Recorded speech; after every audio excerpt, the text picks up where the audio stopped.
अब प्रत्येक समाज में प्रत्येक बुजुर्ग अपने बच्चों को, माता है या पिता, दादा है या दादी जी, वो शिक्षा अच्छी देते हैं, और फिर भी समाज गिर गया। सतर कितना संत जन से भी सत्संग कर रहे हैं और संतों की कोई कमी नहीं। वर्तमान में तो विशेष बोलबाला संतों का, और श्रद्धालुओं की कोई कमी नहीं, और समाज गिरता जा रहा है। किसी का कोई असर नहीं, किसी प्रकार की कोई मर्यादा नहीं रही।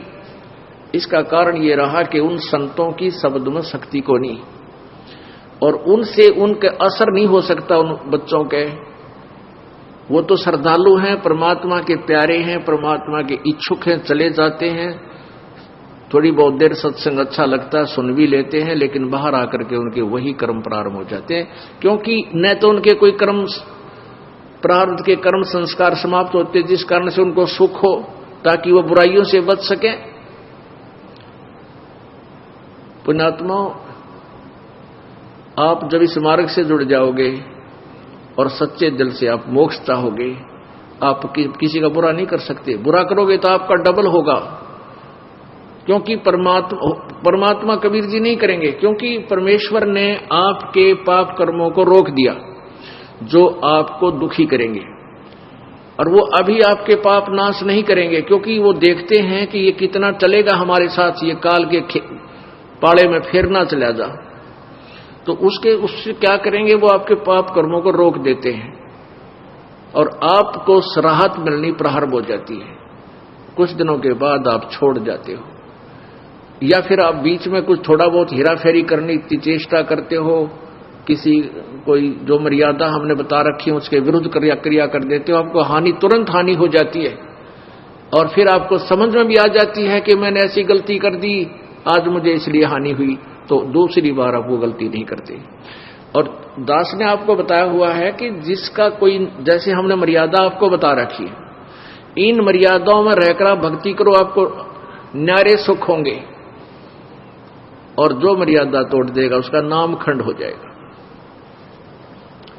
और नामखंड हो जाने से आपको परमात्मा की शक्ति मिलना बंद हो जाएगी। जैसे बिजली का कनेक्शन आपने ले रखा है और वो कनेक्शन कट गया, तब पहले तो आपका पंखा भी चला था, ट्यूब भी जग रही थी, और भी आप सब कार्य कर रहे थे, अपना आटा भी पीस रहे थे, जल भी निकाल रहे थे मोटर तक, फिर वो बंद होगी। क्यों होगी? क्योंकि आपका कनेक्शन कट गया। इसी प्रकार से जिसने उपदेश ले लिया और आखिरी सांस तक मर्यादा निभानी पड़ेगी, मर्यादा में रहो, आपका नाम खंड ना हो, तो आपको परमात्मा की शक्ति का लाभ प्रॉपर मिलता रहेगा। तो ऐसे जब आप मर्यादा खंड कर देते हो, आपका कनेक्शन कट जाता है, तो आपको राहत मिलनी बंद हो जाती है, दुख आ जाते हैं। फिर आप आकर के यहां आपको बताया है कि बार बार बकवाद नहीं करे, बार बार जानबूझ के नाम को नहीं तोड़ना चाहिए, और किसी कारण से, क्योंकि नए नए बच्चे हैं, समाज में जाते हैं, अन्य समाज जो है हमारी मर्यादा के टोटली विरुद्ध काम कर रहा है। एक परिवार में एक सदस्य नाम लिया और 5 सदस्य आन उपासक हैं।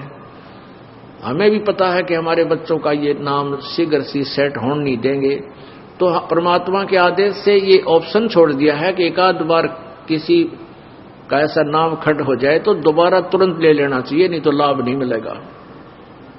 तो अब बहुत से बहन बेटी भाई आते हैं, जी मेरे पर गलती होगी, माफ कर दो, क्योंकि उन्होंने गलती की, उनको दूना दुख हो गया मर्यादा तोड़ते ही, और पहले सुख होने शुरू हो गए थे।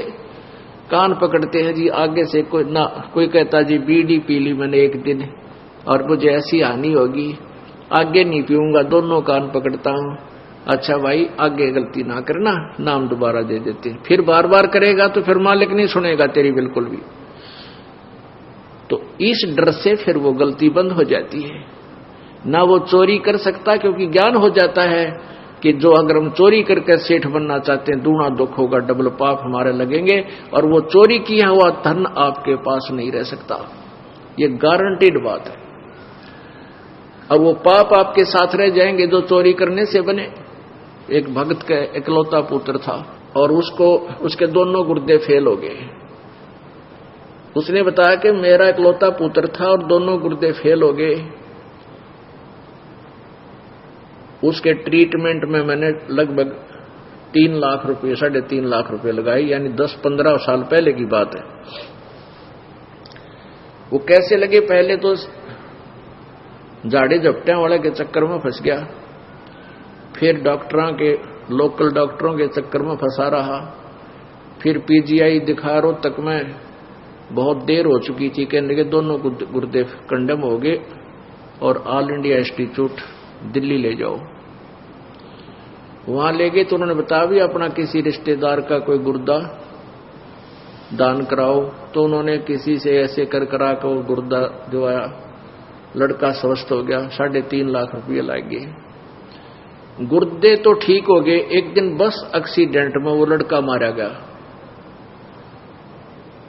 अब फिर उस भली आत्मा ने फिर अपनी सारी सत्संग सुना, उसका सौभाग्य था कि सत्संग सुनने को मिल गया उसको।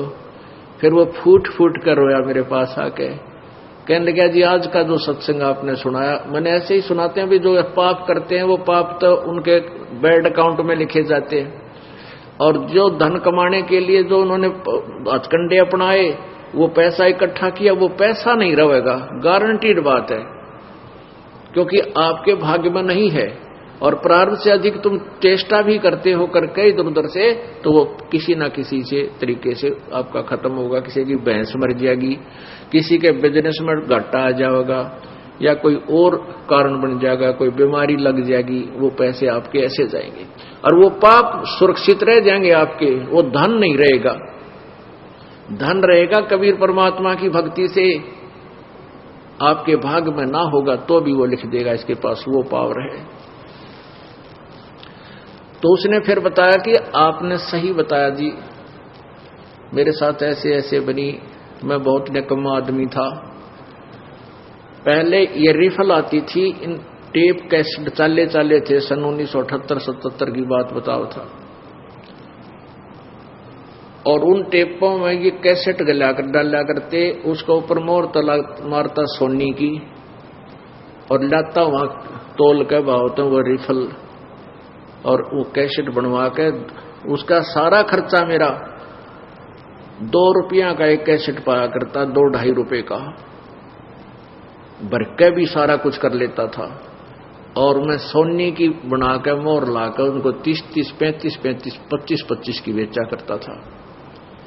और थोड़े से दिना मेरे पास बहुत पैसा हो गया, फिर मेरा इकलौता पुत्र बीमार हो गया, कमाए होंगे 2 लाख, लाग गए 3.5 लाख। उस समय 2 लाख बहुत मुश्किल से कमाए जाते थे। और बेटा भी ना रहा, जिसको सुखी बनाने के लिए मैं ये पाप किया करता था कि मेरा बेटा सुखी रहेगा, कारों में चलेगा, इसके लिए घना धन जोड़ दूं, वो धन रहा ना वो बेटा रहा। तो पुण्यात्मा, फिर ये परमात्मा की वाणी से आपको डर लगने लग जाएगा, आप पाप नहीं कर सकते। तो ये अब समाज सुधार होगा, क्योंकि जो लाभ आप स्वयं बुरे कर्मों से करना चाहते थे वो पैसा आपके पास नहीं रहेगा। और परमात्मा कबीर जी की भक्ति में इतनी शक्ति है कि आपके प्रारब्ध में नहीं है तो भी लिख देगा, तो भी आपको दे देगा, यदि वो आवश्यक समझेंगे तो।